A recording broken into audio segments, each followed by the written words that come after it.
Good evening, everybody, and welcome to tonight's Monday night panel. We've got Andy, Kev, Rob, and Phil on tonight. So thank you for them for giving their time.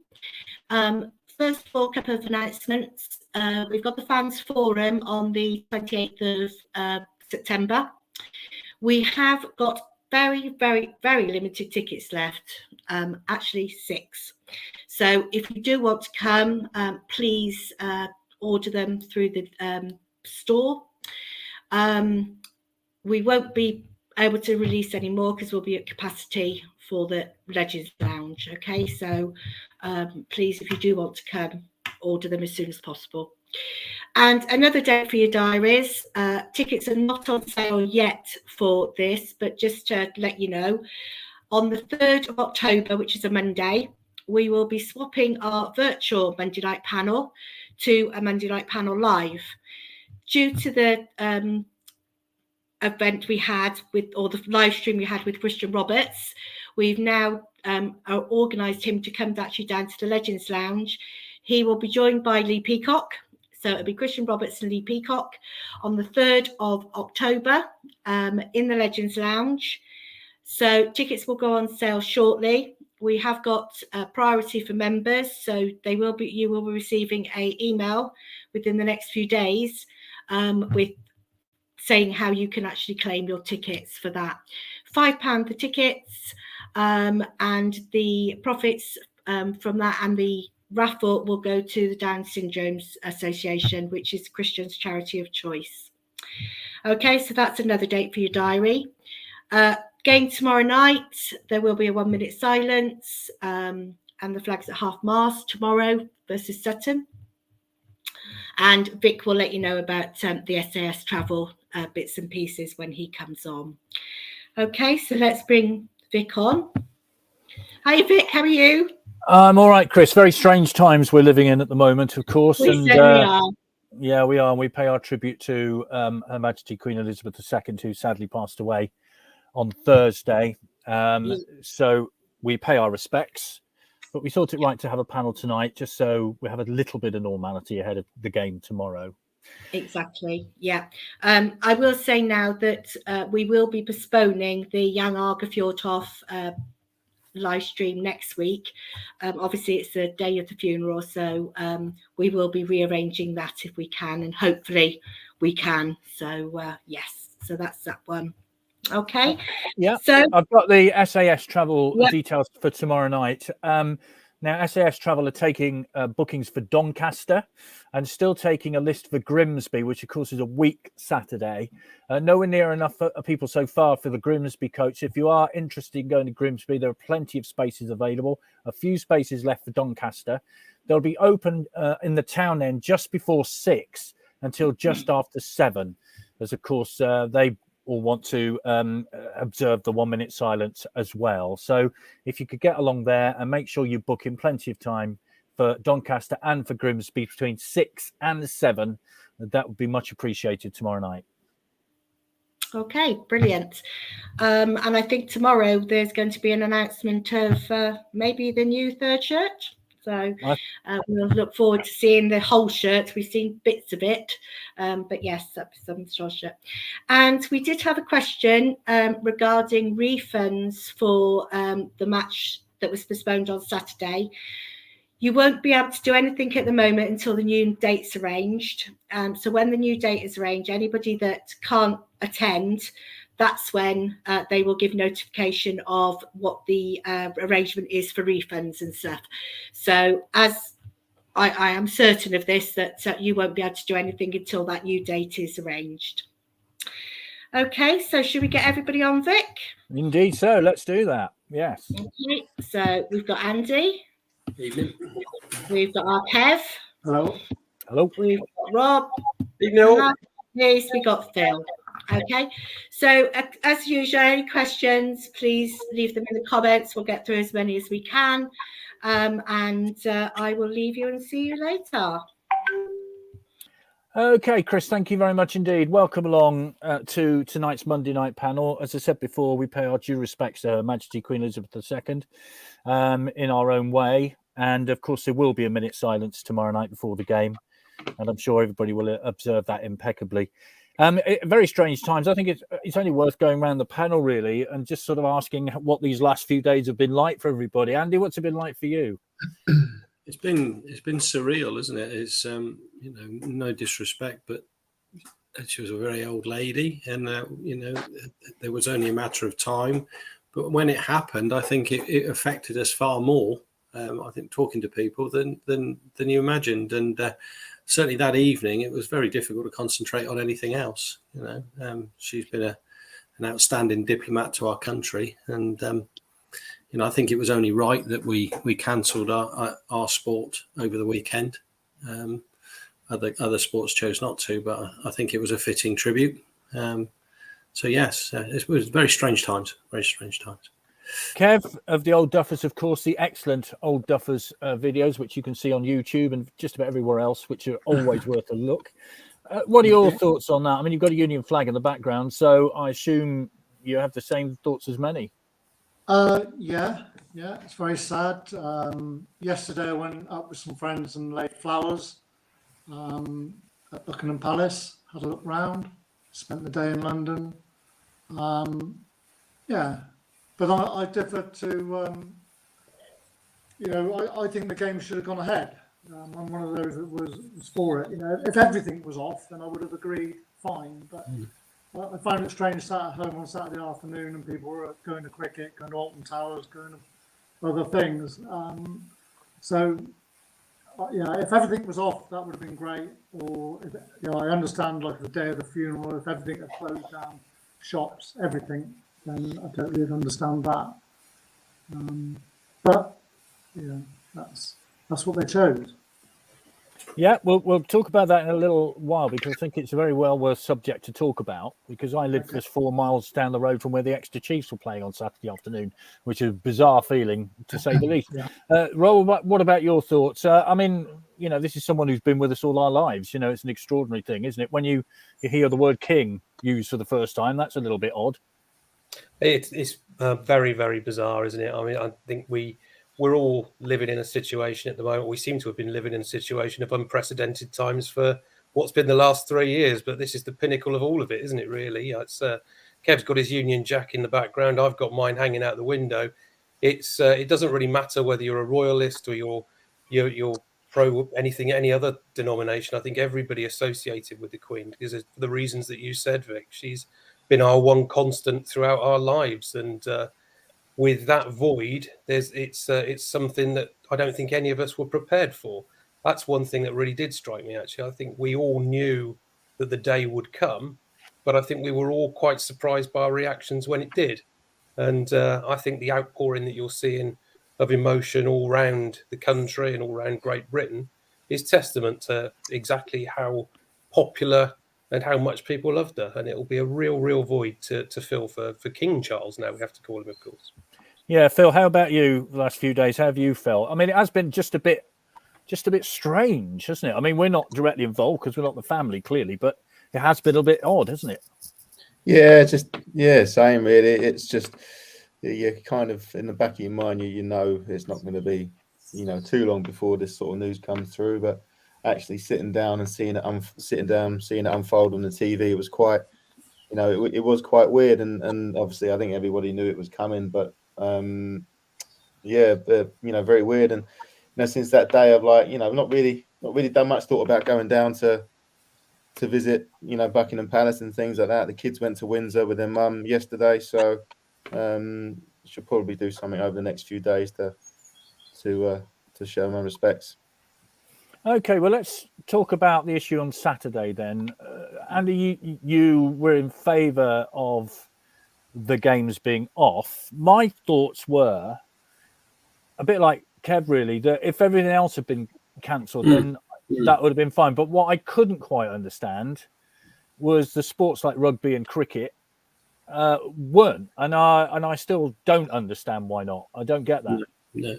I mean, as I say, it was a fitting tribute, and EFL they didn't come out till about 11 o'clock the following morning, so they obviously had time to think about it. I honestly thought this is unprecedented times, but I thought formally there would be a certain amount of days of mourning, and things would shut down.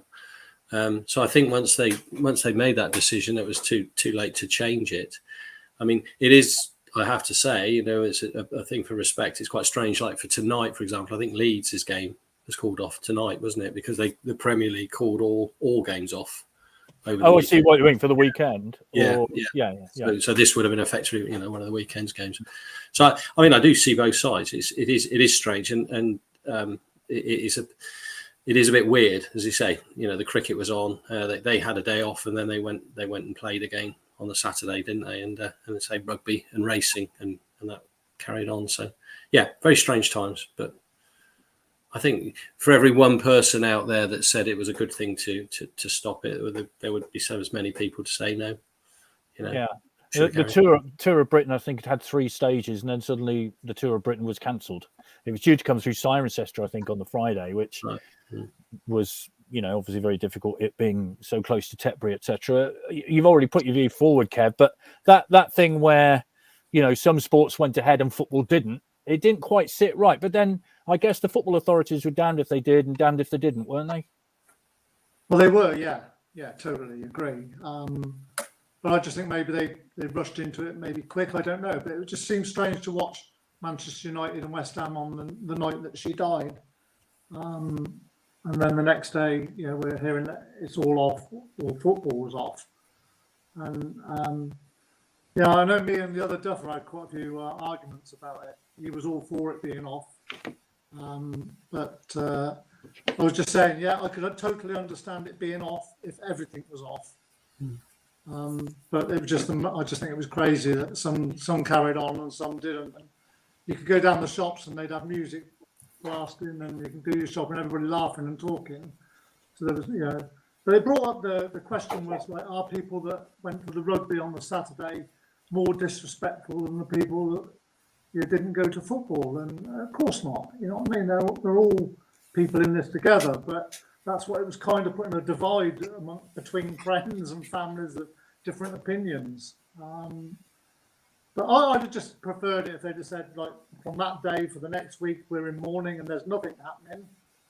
I'd have totally understood that. But it was the fact that it was just here and there, and you know, each thing doing its bit, you know, rather than everybody doing it collectively. Rob, what were your thoughts? I mean, I believe you took a shed down, didn't you, Saturday afternoon? So not what you would usually be doing from 3 o'clock on a Saturday afternoon, but no, but it was more exciting than Gillingham, to be fair. So I think, for me, I think the big point here, forgetting whether anyone's right or anyone's wrong, because I think every individual body will make their own decision. They shouldn't have had to do it. It should have been made for them. This should have been everything's off. This should have been a clear indication that every sport will be treated in the same way, because as Kev just rightly pointed out, you can't have this one's more respectful than the other. Everybody who attends different sporting fixtures has got their own level of respect for people. You shouldn't be put in that position, and I don't think it was right at all that football should now be sort of classed as a different specimen to all other sports because they made the decision to call everything off. It should have been everything off or everything on, and there shouldn't have been any choice between it. Phil, what were your thoughts on Saturday about it? I mean, I didn't have a problem with it, with the games being called off. You know, I think that's, you know, everyone making their own decisions. If the football authorities decide that's what they want to do, it's there is a lot of people involved in football, not just sort of, you know, supporters and things. You know, you've got referees, you've got linesmen, you've got stewards, you've got policemen, you've got I don't know, it's for all sports, but there's a lot involved in football, and I guess they took it on themselves to think we got a lot of people to think of, and maybe forcing people to go into situations that they don't want to do, then, you know, call them off. And, you know, I hear people saying, oh, you know, what tribute we can have, you know, black armbands and sing the, you know, national anthem and things like that. All the stuff like that will still happen the next game that you get involved in. So I don't think they're going to miss out one way or miss out the other. I think I'm kind of a bit disappointed that they didn't, like, the rugby seems a little bit, maybe controversial, seems a little bit kind of just desperate, taking advantage of a situation because they can play. They, you know, so they did. You know, I think there's a lot of rugby clubs that are in a lot of trouble. I think one of them's week to week, so, you know, they can't afford to not play. So maybe that's the sort of situation that goes involved, and there's football clubs like that. But yeah, I didn't have a problem with the games being called off at the weekend, and I understood it. You know, you can't have one set of teams playing in you know, what is it, week 6, week 7 of the fixtures, and some teams not, so that becomes unfair. So, you know, blanket this week, games aren't played, and we start again next week. Yeah, it's interesting. Kev mentioned West Ham and Man United games on Thursday, but I guess it was too late. That's what they to said. It call was those. too late. All the fans and that were there. It was too late to call that off. Well, as a player, Phil, I mean, would you kind of expected it? I mean, you know, because we were all living in this weird world on Thursday where nobody really knew what was going on. But I kind of guess you would have thought, no, we're not playing on Saturday. I think that was. I was more surprised that the sports that decided to play than the ones that didn't. You know, so yeah, if I was playing, I would have expected it. You know, the racing car, they had 2 days off, but then that's a different situation altogether because it's meetings, it's not teams against each other. You know, so you know the cricket, you know, they again different situation. They had their day. There's not other teams depending on it. You know, you had games played on Friday night, games played on Saturday, games played on Monday. So I completely understand why, but I would have expected, as a player, I'd have expected there to be no football over the weekend. As for the test match, of course, it all ended very quickly anyway, so they didn't really miss out in any way, shape or form. So there we are. Well, thank you very much, Lee, for your views on that, gentlemen. I think everybody has their own individual view. Football resumes tomorrow. As we've said, there's a minute's silence. There will be black armbands worn by both teams, and the flags at the grounds will be at half-mast. And, of course, everybody can pay their individual tribute tomorrow night. Hello, Paddy. I'm with Andy. I had no problem with football being called off. I love football, but was having one game off to show respect really that big an issue? Really? Forget other sports. For me, football got it right. Thank you very much, Steve, for that. Paddy, if you've got a view on that, let us know. So, Andy, tomorrow night, football resumes. We've got Sutton at home. Mm-hmm. I thought it'd be an ideal opportunity tonight, really, to go through the season that we've seen so far. How are we doing? Where are we going? All that kind of thing. I mean, we're stuck in this trough at the minute of draws, aren't we? And all of those of us who were at Gillingham on that week, it seems an age ago now.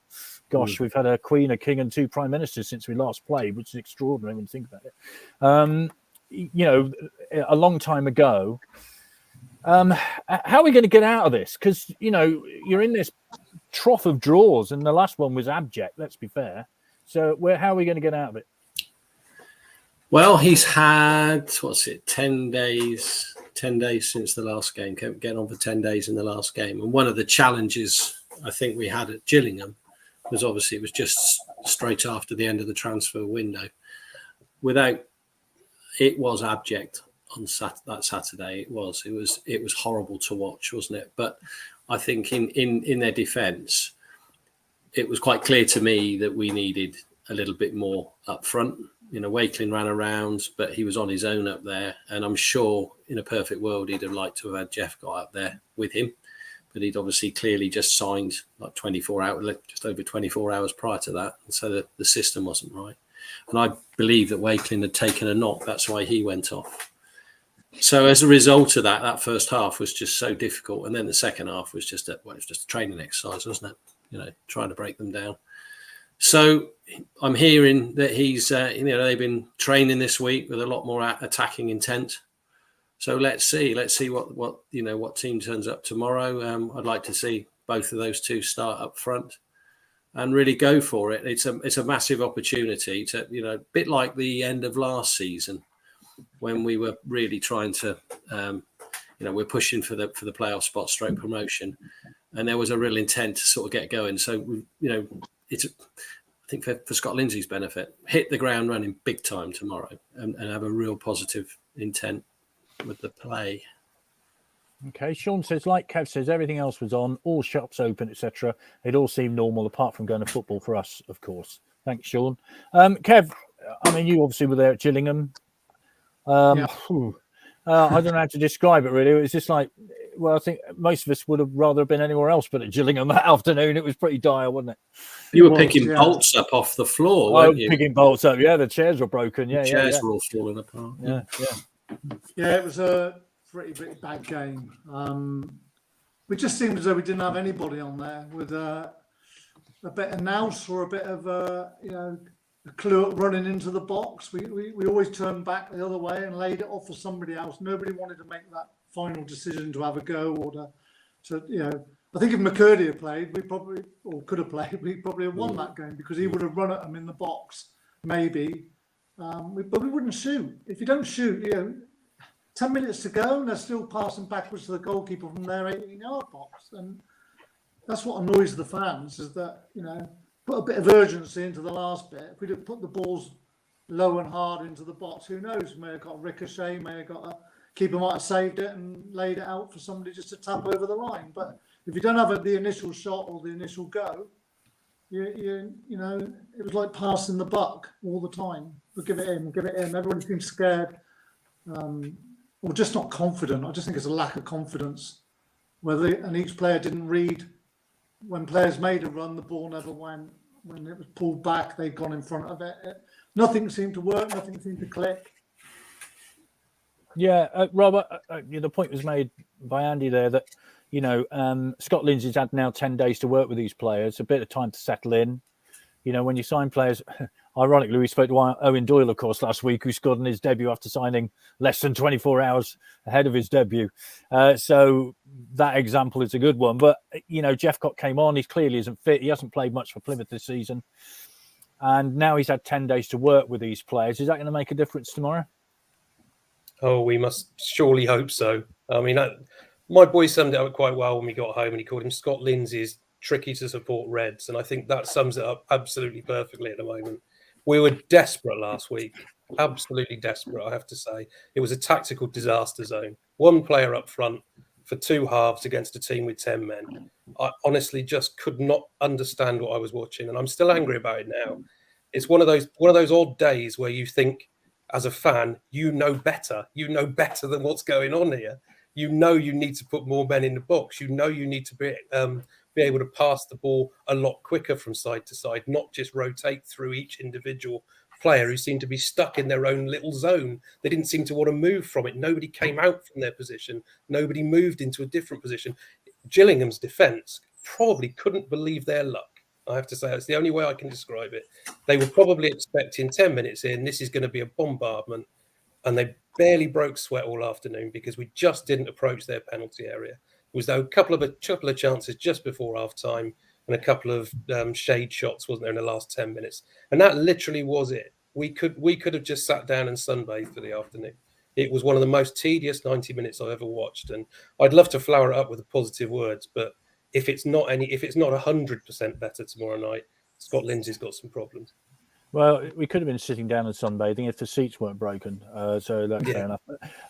Phil, I mean, let's nail this one because they had a man sent off after 10 men, right? 10 minutes. And it's always said it's very difficult to play against 10 men. Is it? Well, it depends. If you don't play very well, then yeah. But it's one of them. Every game's different, but you can use that as an excuse, and you can use it as what you like.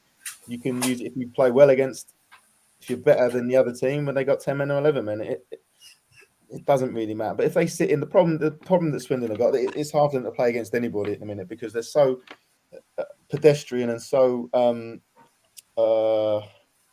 what's the word? Easy to play against that it doesn't matter, and I think that was the problem. It wasn't that it's hard to play against 10 men. I think it's just that the approach that Swindon have got right now isn't conducive to playing against to winning football matches at the minute, unfortunately. So is it a case then that the opposition just sits back and can comfortably soak up whatever they bring at them?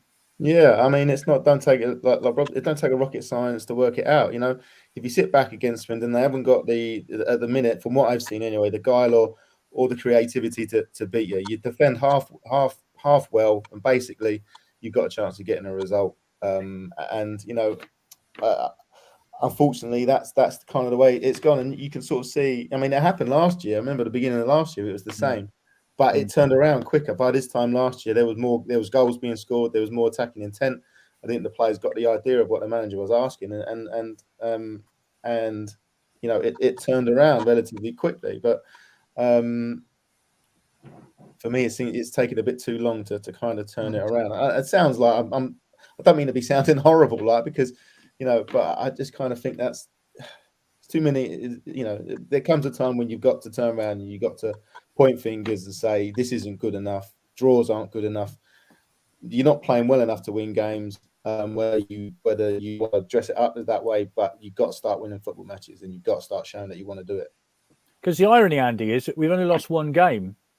And we're unbeaten at home, you know. Whereas this time last season, we'd relegated you in every game. Well, yeah, absolutely right. I do. Yeah, that's the point I was going to make. Points aren't good enough, but you know, this time last year, I think we'd already lost a couple of games at home. So comparisons with last year's, you know, there was that sort of honeymoon period, wasn't it? And obviously winning at Scunthorpe, and everyone was very excited. But yes, we'd lost at home to Carlisle, and we dropped. We'd drawn against Tranmere by now. I think the only difference between the same you know, consecutive dates from between last year and this year, I think we're only 2 points behind.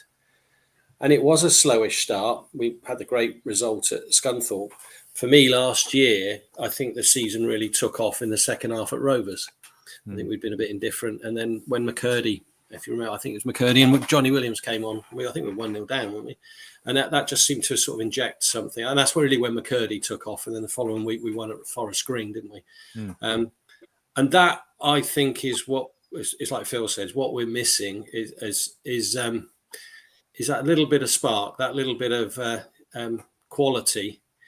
Ronan Darcy sort of showed a little bit. He tried a little bit in that second half.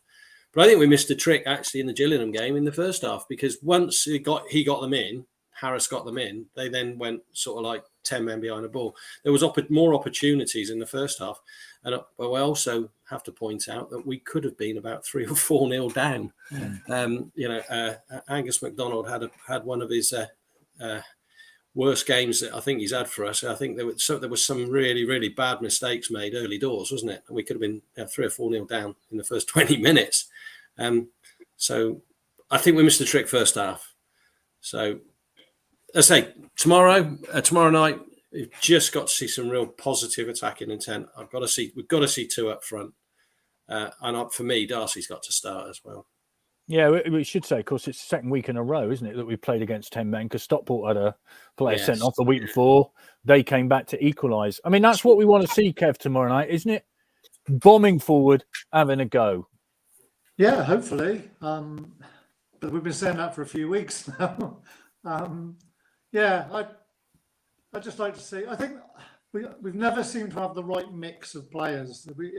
You never play a team of all Glenn Hoddles. You never, I mean, they might all be great footballers. We got some individual good footballers, but we just haven't got the. I think we're quite easy to walk through. We're not strong as a defensive unit. I think we need a strong midfielder, central midfielder who makes tackles, who breaks the game up. I don't think that's Reedy. I don't know. We just never seem to have the right mix. I think we're Mr. Grant. We're very like that. Rob, how big a miss is Jack Payne? Are we seeing how big a miss he is right now? Well, a player of that quality at this level inevitably is going to be missed. But I think Louis Reed is missing him more than anyone else, if I'm truly honest. I think we're all missing him as supporters, because we know what he can do on a pitch. But he was always the outball for Louis Reed. He was moving all over the place. He gave him options, and he opened up space and creativity for Reed to be able to burst into. He's not got that this year. He's not got those players making those runs. He's finding it difficult to hit the passes he was hitting last year because the spaces just aren't there. And sometimes you can blame the player himself, but then you've also got to look at the circumstances surrounding him and what he's got left to work with. And it's not the squad he was working with last year. And I think that's patently obvious. I do hear the point about he's had a little bit longer now. He's had 10 days. We didn't have our team together. We had them very late in the transfer window. We were all imploring him to get players in well before the last day of the transfer window, let's say. But we did get those players on the last day. Yes, Jeff may not have been 100% fit. 45 minutes against Gillingham, though, a 2 up front would have been far more sensible for me to get him match fit than sit him on the bench until Wakeling got injured. That didn't make any sense at all. And tomorrow night, I fully expect to see a completely different side. We may come up against Sutton, who sit in and become very difficult to play against. As Phil said, that seems to be the blueprint to play against Swindon. But you must have more than that. You must come out and play in a different way. I don't mind tomorrow night if we get beat 1-0, if I've seen us have 30 shots at goal and look like an attacking side again. I'd take that at the moment over the draws, the dreary, dire draws that we're having to sit through. There are good draws, like the point that we got against Salford with 10 men for 60 minutes. That's a good point. But to play against 10 men for 80 minutes is not a good point. Not a good point at all. And you have to put it in context with who you're playing, how you're playing, and what sort of performance have you put in. And at the moment, we're not ticking any of those boxes, and that's what has to turn around tomorrow night. Points coming in. Thank you very much, indeed. Greg says it also pains me to say that we also have better teams and managers under power. Discuss. Andy Williams says it could be worse. We could be Gillingham, nailed on relegation candidates. I think apart from Gillingham and Rochdale, we've played teams that aren't bad. Keep the faith. We will come good under Scott. I mean, Phil, there are already calls for the manager to go. I mean, I'm not one of those who was calling for the manager to go. I think he needs a bit of support, and it is early. Many might say, well, he's had a few games and it's not working. What are your views on that? I mean, how important is it, a bit of continuity? Oh no, I think I think it's too early to be kind of judging him under that kind of ferocity for him to lose his job so soon, because I think that's he's got some what I feel is like a good transfer window, or like maybe late in the day he's got some positive signings coming through the door. So I think it's too early for that talk. But in saying that, he hasn't got long to turn it around. It has got to start picking up, I think. Like Rob said, you just want to see. I think even with the games that we drawn, that most of them, I think, with the ones that I've seen, sort of almost been lucky to get the draws. And that that's not kind of a good in terms of stats and everything. And that's all right. Possession maybe not, but shots on goal and threats in the box, it's certainly behind most of the teams that we drew against. So that does need to change.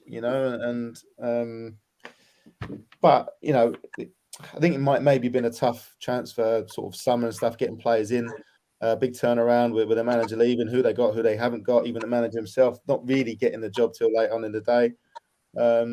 So you got to give him a bit of time. And listen, it's going to be a tough year to get out of the league anyway. It's tough anyway, especially we're talking about sort of maybe smaller budgets and things like that for the club.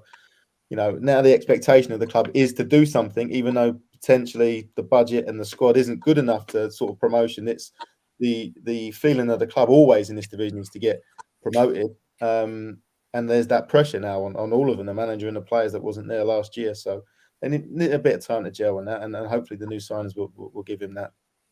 Yeah, I mean, it's interesting because we lost McCurdy right at the end of the transfer window. I mean, as a player, how unsettling is all this? I mean, you've been in dressing rooms where, has it changed since you were playing? I'm trying to remember when transfer windows came in, because we used to have that, we used to have that thing where you could buy who you wanted all season until the third Thursday of March, and you kind of knew where you were. But now we have these bonkers months, don't we, where the whole football world goes bananas. So how unsettling is that for dressing rooms?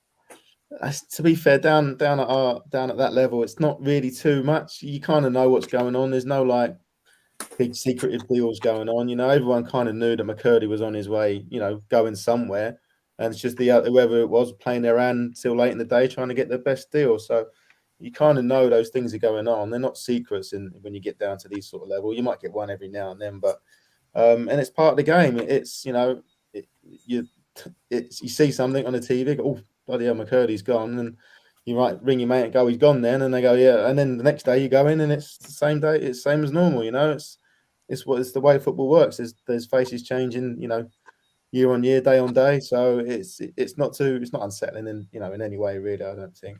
I mean, if he's your best mate, you might feel a little bit upset, but you never know. Well, his best mate left as well, Jack Payne, didn't he? So they're both gone. But having said that, McCurdy got 24 goals, I think, last season. Jack Payne got over 10. I mean, that's 30-odd goals you got to replace before you even go anywhere. Paul says we have 19 new players. There is zero continuity. Fair point.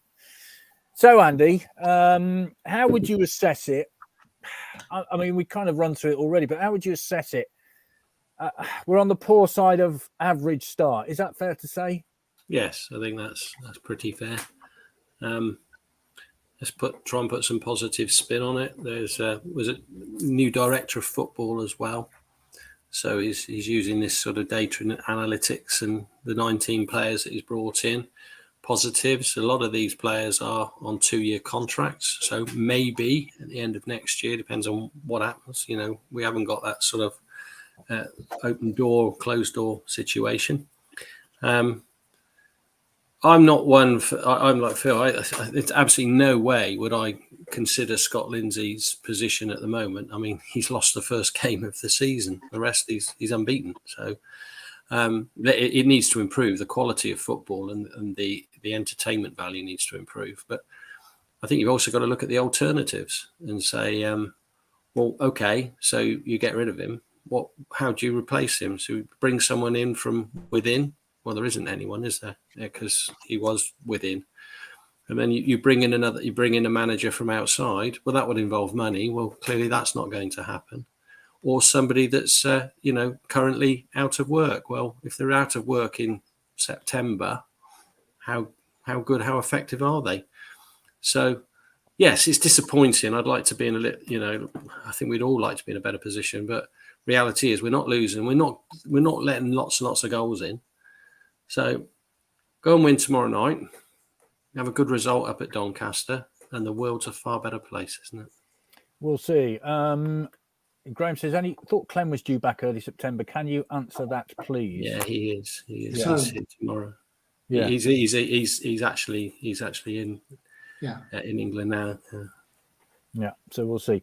How would you, Kev? I mean, obviously you have to put these videos together. The last one at Gillingham wasn't that positive. Let's be fair, because it couldn't be. I don't know. You've been all over the country with them. Yeah, there have been few and far between the exciting moments. Let's put it like that. It was much easier making the video when we were winning every week. Much more interesting to watch and to show. So yeah, it's getting a bit harder to put a decent edited program together. I've never felt we're ready. I don't think. I used to feel like pre-season, and you come into the first game of the season with your new signings, and you're all tried out, and you know where you're going. But at the moment, we just don't seem ready at all. I think we're 6 weeks, a month into the season, whatever. There's still new players coming in, which isn't obviously their fault all the time, the club's fault. But maybe I was looking forward to the Newport and the game tomorrow night, and maybe hopefully 6 points would have completely changed the picture, wouldn't it? You know what I mean? If we'd have got 2 home wins, you'd have been saying, "Oh, we haven't been beaten since the first game, and we've got all these draws." And, that extra 6 points would have made a hell of a lot of difference, and as the 3 will tomorrow. But it's okay. It's not great. I'm not one of these to get rid of him at the moment. I would at least sort of think Christmas time, if that's how long I'd leave it. I think Christmas is enough time to recover. So yeah, go with it, stick with it. See, hopefully the players are gelled and it will get better from now on in. Hopefully. Fingers crossed for tomorrow, without doubt. Andy says one positive: the new fullback from Spurs looked useful. Stuart says, how depressing is everything so early in the season after last year's effort? I think, Rob, we made the point before that the seasons are topsy-turvy, aren't they? If this had been 12 months ago, we'd have all been going, oh, fair enough, after the summer that we've had, blah, blah, blah. But after the season, Keith says, get your boots out of the loft, Kevin. You're in tomorrow. But it's a weird sort of juxtaposition, isn't it? If this had been 12 months ago, we'd have begun fair enough, wouldn't we? Yeah, we would. And it is harsh in terms of the assessments that you make on managers and teams so early in a season. But that's the critical nature of football these days, isn't it? You go on a run where you don't win for X number of weeks, and that's the conversations that go on around the pubs and the clubs and the coaches or wherever we might be in the ground. I mean, I absolutely get the point that Kev made a few minutes ago in terms of we don't look ready. We said that at Harrogate, didn't we? We looked like we had a really poor pre-season. We didn't have a team in place. We played like we didn't have a team that knew each other. It's got better. I think we can safely say that they have worked on it. There is a better shape to what team we've got together. What we haven't got is any kind of attacking enthusiasm or guile or creativity whatsoever at the moment, and that's the real problem for me. That's probably the hardest part of the pitch to get right. I think we all know that. You start from the back. People always say you start from the back. You get your defence sorted, then you look at the rest of your team. But we've got to see a real attacking intent from this team, because we haven't seen that yet. It's been Harry McCurdy or nothing so far up to the end of the transfer window. And okay, Wakelin, I think we put him as a big plus because there clearly are goals in Wakelin if you give him the ball. He's in a very good vein of form in front of goal, but you've got to give him chances. And I think we've seen flashes from other new signings. I like Saido Khan. I think he's a good player. I think certainly both fullbacks now look like they're both good players, and they will both really improve as the season goes on, I'm sure, if we can keep Baker Tracy that bit longer. But I just need to see something that's going to get me off my seat. And Rochdale aside this year, I don't think I've had any kind of excitement to get me off my seat. And that's what we all want to see, isn't it? We're Swindon fans. We're used to watching attacking football. We're used to winning or losing 4-3, always moaning about the defence because they're not good enough, but never moaning about the forwards because we always score goals. And it's a very odd situation to be in at the moment where you don't see where our next goal is coming from. Kevin says, win tomorrow, draw at Doncaster. Take that. Tom says, at least we're climbing the table. LOL, lol, in modern parlance. Well, that's true. One big negative for me, the unwarranted foul abuse given to the players at full time at Priestfield, especially towards the captain, not helpful in any way. Phil, I know we've discussed this before, crowd's reaction to players. I mean, you've been through it. I'm sure it doesn't help, does it? No, no, it doesn't. I mean, that pressure will keep building, for them.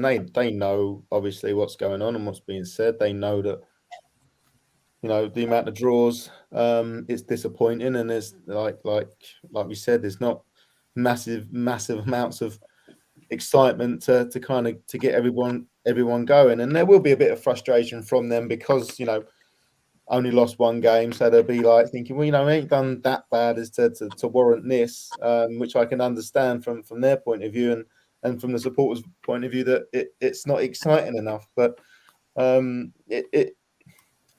got to be a fine line, obviously they'll understand and the supporters will air their voices, but when that pressure does come and you draw again and there's still, they did draw again and against Gillingham with 10 men, then they're going to sense the anxiety, and they're going to go home and think about it. You want it to be taken in the right way, but it's not always given in the right way, and the supporters want a reaction, and the players are probably thinking, Jesus Christ, it's a bit much. Do you know what I mean? So you just want a reaction. Everyone just wants a reaction. It just seems to be in that just too long, just that constant kind of averageness. Everyone wants a little bit of the excitement up and down. I think that's kind of the frustration, really, isn't it?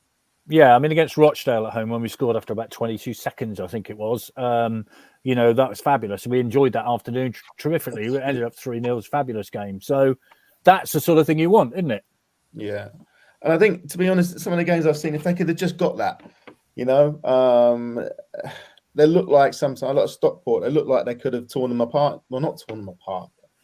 It looked like Stockport were there for the taking, and just that little bit of killer edge could have just put that game completely outside early doors, and everyone would have been, everyone would have been happy. I think, even Harrogate, you let them get into the game, and they see what that, they looked like the first part of that game. They didn't look like in any kind of trouble, and then it just all went wrong.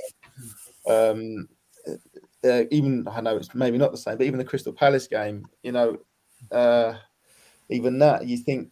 Just a little bit more, and then the game's outside. I mean, the Salford one, I think they were lucky to get the draw. They could have been, 3 or 4-0 down at half time, but it weren't for the goalie.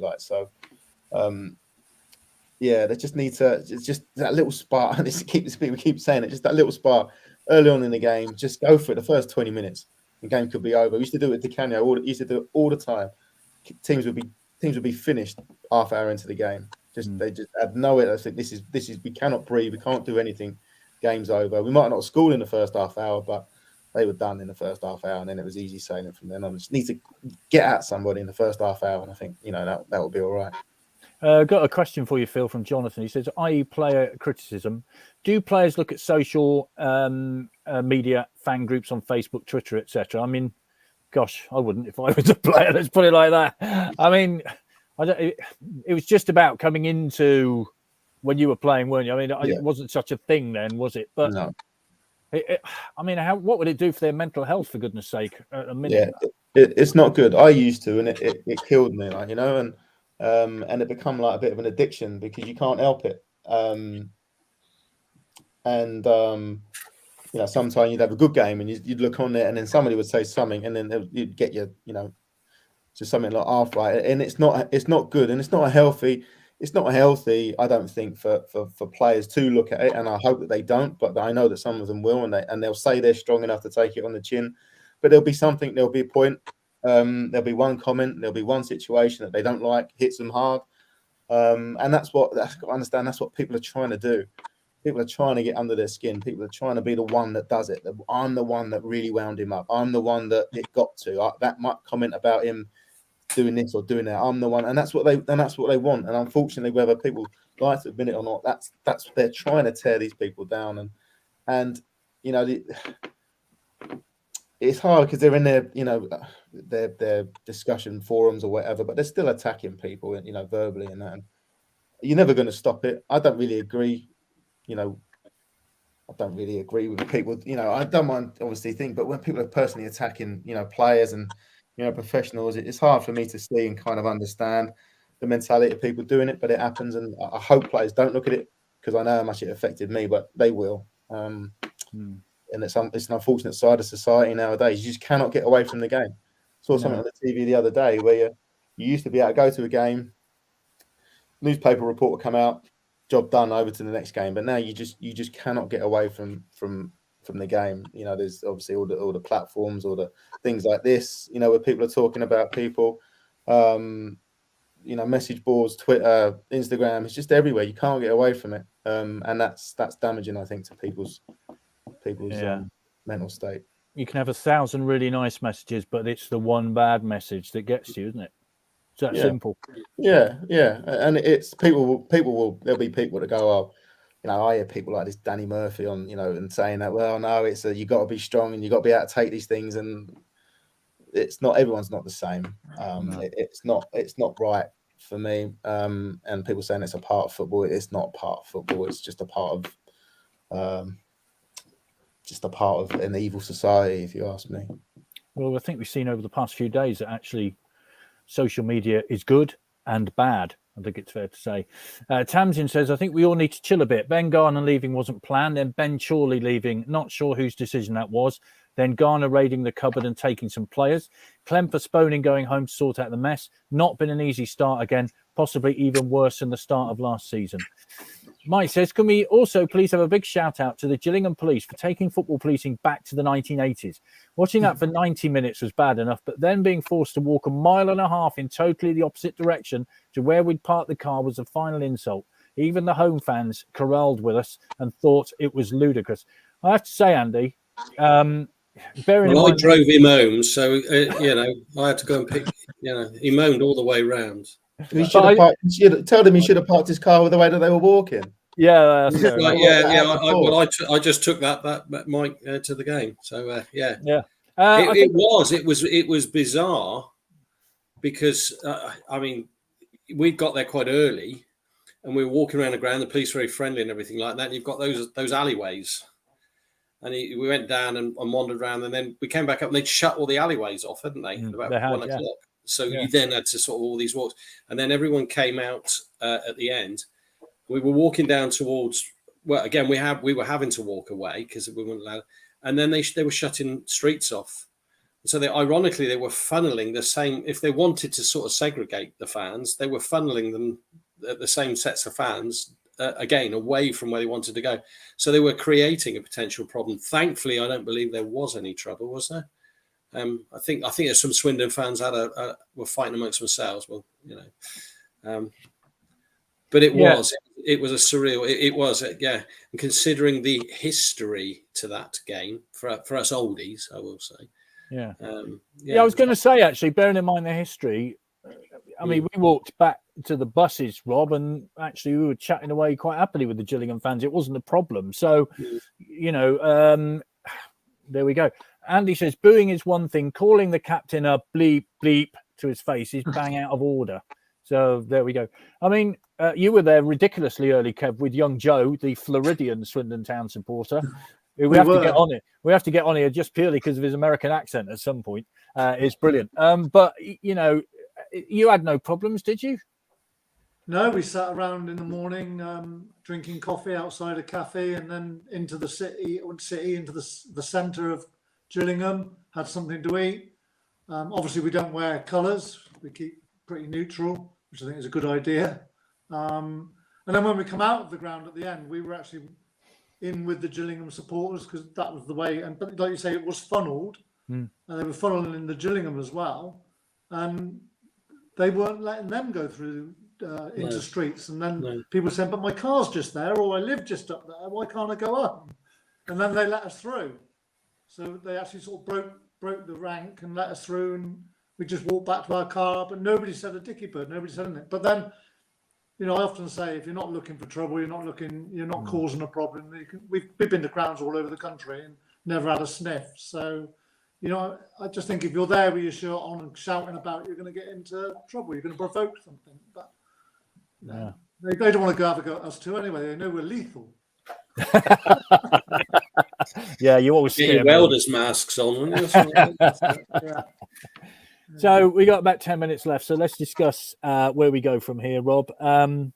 What we desperately need tomorrow is a win. I just, I want to go tomorrow night. I want to come away and drive back here, 2.5 hours, motorway closes and everything, having seen a win. That's what I want to do tomorrow night. And you don't always get what you want, but that'd do us a lot of good, wouldn't it? I think, well, it goes without saying that a win will make everyone feel a lot better. I think there's no two ways around that. I think there's a method behind this win tomorrow night that we must get, though, isn't there? We need to be encouraged that we've seen a real improvement in these 10 days. I think if I will come away tomorrow night content if I can see that my side looks a much, much more cohesive unit, attacking unit than what I've seen in previous games. If that doesn't yield us 3 points, but we look a better side as a result, I think I'll accept that for one game. It gives me a bit more encouragement of what might go forward throughout the rest of the season. What I don't want to see is back to the dreary side by side to side, backwards passing with no ideas of being able to score a goal. If we're back to that tomorrow night and we end up with 3 points because we nicked a late one, we'll be happy we've got 3 points, but we won't really have progressed at all, will we? So I think there needs to be a method behind what we see tomorrow night. I'm hopeful. I've been quite dour tonight, and I've not done it deliberately because I'm actually hopeful that these 10 days. I look back to Bristol Rovers last season. Andy mentioned earlier on they were a real shell of a side when we played them at their place. They were very, very poor, and they looked like they were going out of the league. And look what happened in the last 2/3 of the season. That could easily turn around here too. And there are many, many reasons why we are where we are at the moment. We did overachieve last year. We had a whole load of players on 1-year contracts because of what had happened the previous year. They were always going to be cherry picked if we had a good season. That was inevitable. So we shouldn't be surprised by that. But I think it's the recruitment that we've brought in. It feels more for the long term than the short term, and it needs to be a balance of the two. And at the moment, I think we've got that balance wrong. Not only off the pitch, but also on the pitch. And I want to see that balance restored tomorrow night with a much, much improved performance. What about the dressing room, Phil? Because, getting 3 points is what it's about. That's what you want to do each and every Saturday in the midweek as well. When you're in this, what's the frame of mind? Where do you think, here we go again, it's going to be another draw, or you have a positive mindset? How does that work? I think it comes down to how you're playing, really. I think results, you can be frustrated with a loss when you've played well. And and you can feel lucky you get a win when you've played badly. But I think as a set of players and as a player yourself, when it's not good enough, and when it's not good enough for a long period of time. So there will be that pressure that they're kind of building on, and that pressure of getting a win. I know they have had one, but I think the way that it's been spoken about, that we need more wins and we need more goals, I think that will be on their minds, and the manager will certainly, hopefully, be portraying that to them, that we need more.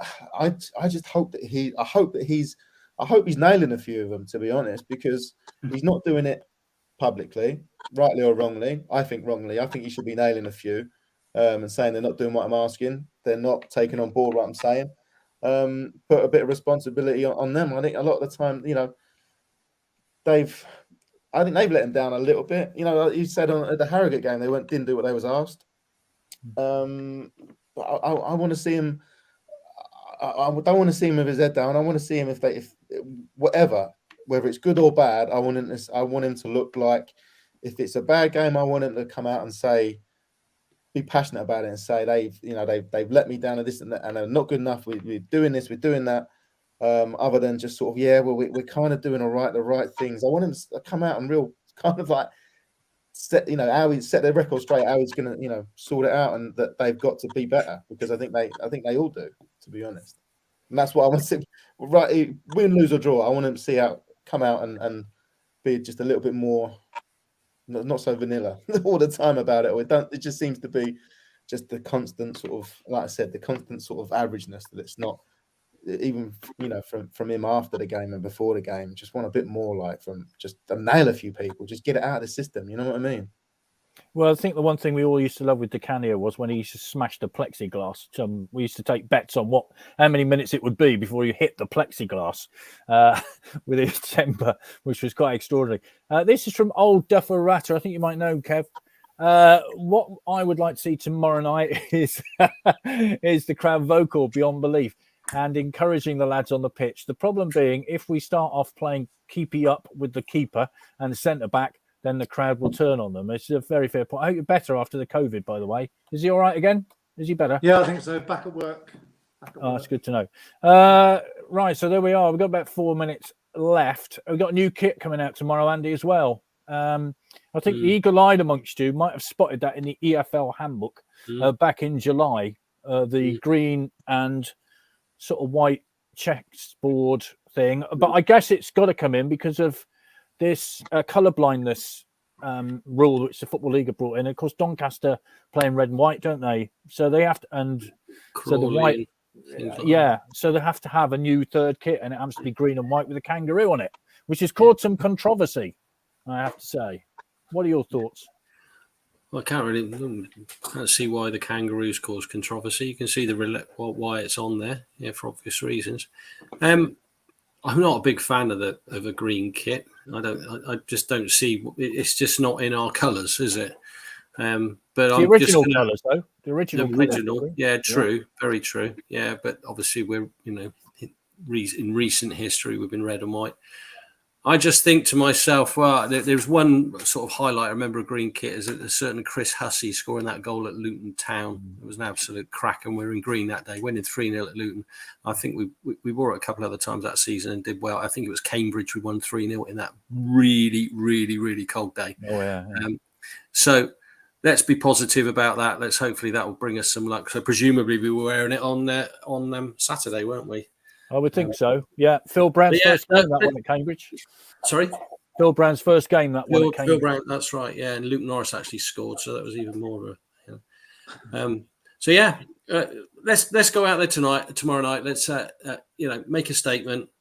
Sutton aren't doing any better than us, really. They're struggling to score goals. I think they're there for the taking if we have a positive intent, and it's the first 5 minutes for me. If we comes out there and hits the ground running, plays with some real intent, plays some real positivity, hopefully we could get another Wakeling 20-second goal. That sort of calms the nerves. But let's go and win and get a decent result up at Doncaster. And sadly, we won't be here this time next week. But the next time we meet, the world will be a different place, won't it?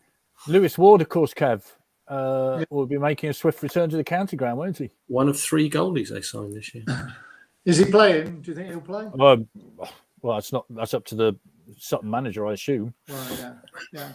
Oh, He he might might have have some storm, to it. wouldn't he? It's Sod's law. He'll have a storming game. You know what I mean? That's every player that comes back to the county ground seems to have a great game, score against us, or you know.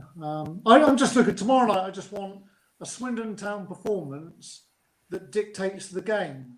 Too many teams come to us, and the style that they play seems to be the winner. The better, the stronger. Whether it's parking the bus or 8 back or whatever. We never seem to impose ourselves on this season. And there was a few games last season we didn't impose ourselves and make the other team change their style of play to suit what we're doing. So that's what I just want to see. But let's hope we go. We definitely want to win. Otherwise, everybody would be crying in their anchors, wouldn't they? Desperately a win. And kangaroo on a kit, does that bother you? No, not at all. You can have whatever you like on it. Don't bother me. As long as people buy them, if they're that bad, then people won't buy them. It's all about selling them, isn't it? So, well, apparently they're on sale in the shop only, not online tomorrow. Yeah, I find that strange. The club makes some strange decisions at times this season. Very strange retail policies. So Anthony's taking exception at what you said about Sutton. Sutton have won their last 2 and undefeated in 3 off form. So Swindon are undefeated in 112 and 1-1. I think, is that right? Rob, new kit. It's a green chessboard basically with a kangaroo on it. Are you bothered by that? I'm not bothered remotely. If Town win it, they can play in shirts and skins. As far as I'm concerned, it makes no difference. But it's green kits for me. Historically, goalkeeping kits, aren't they? Phil, I don't know whether you like green kits better than anything else, but I have to say, for me, goalkeeping kits are green and referees' kits are black, and everything else should be taken around it, if you know what I mean. But I've got no problem with coloured kits these days. They'll make their own commercial decisions. Every football club, won't they? And if lots of people go down the shop and buy it, then it's a real success, whatever happens. Luke Jeff got to feel at home, of course. It's the wrong shade of green, I think, from the one he's used to, maybe. Phil, you didn't really care what kit you put on, did you? I mean, kit's a kit, isn't it? Yeah, just lucky to put one on, to be honest. Lucky to put one on. So the subs kits never really changed much, to be fair. It's the same as the training kit, so it's nice to get an actual shirt on sometimes, Oh, I always say about you, you were a darn good goalkeeper. I'd just like to say that. And, you were. I mean, that's that simple. And I used to have a go at people when I was on the radio, having a go about what you would. And I just remember a night extra in the whatever it is cup, and you save those penalties. And I just thought, I had a bit of a rant that night about you and said what a great keeper you were. So there you go. How about that? Mate. Right, there we are. I think that's about it. What we should say, Andy, of course, is last Friday we enjoyed a very lovely couple of hours in the company of a real Swindon Town legend. We did, didn't we? Yeah. We had the pleasure of meeting a certain gentleman called Roger Smart. And we've, thanks to Vic, you conducted a little interview with him, didn't you? I did, yeah. On my digital microphone, yeah. Yeah, which we will be publishing shortly. A true legend, and there was certain memorabilia there that was priceless, wasn't it? Like, we held his boots that he wore in the '69 Cup final, wasn't it? And I think you were trying to find out exactly what part of the boot that he used to tap the first one in. The best bit was when he said his lad played in a couple of games with them afterwards. And then look, here's my Wembley boots. Go and have a game or whatever it is. Wow. This is from Gordon, Phil. True, Phil never let us down. So there you go. There's another one for you, Phil.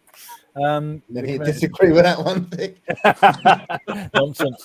No, it was a real pleasure to meet Roger Smart last week. And, it was a bit of a starstruck moment for both of us, I think.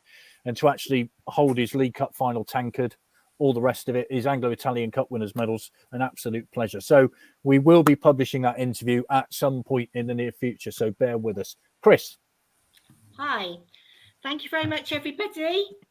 Sorry, I'm slowly losing my voice. Thank you. We will be back, obviously not next week. We will be back the week after, where we have some staff from the Community Foundation. So from Foundation Park, we'll have a few people on just to describe what they do over there and give us some inside knowledge. So that'll be an interesting one.